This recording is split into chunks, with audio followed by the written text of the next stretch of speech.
Welcome to today's broadcast.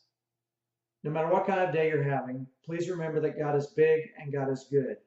He is bigger and better than you think. Because we do not truly understand the power of God's presence, we will settle for His fix rather than to pursue His presence. Yes, I understand that the Holy Spirit lives within every born-again believer. We read that in 1 Corinthians chapter 3:16, 1 Corinthians chapter 6:19, and Romans chapter 8:9. I also understand that both the Father and the Son dwell with us if we keep His word. We see that in John 14:23. But that is where God is, and not necessarily where you are.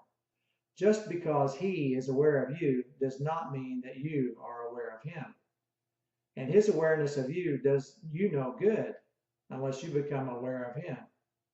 If, for example, you stood at an intersection in Chicago, totally lost and totally late to a very important appointment, the police officer standing right next to you could not help you unless you talked to him.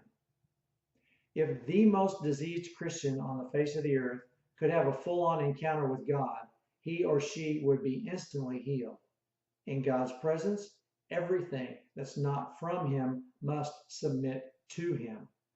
Nothing that is flesh can glory in His presence. We read in 1 Corinthians 1:27 through 29. But God has chosen the foolish things of the world to put to shame the wise. And God has chosen the weak things of the world to put to shame the things which are mighty. And the base things of the world and the things which are despised, God has chosen.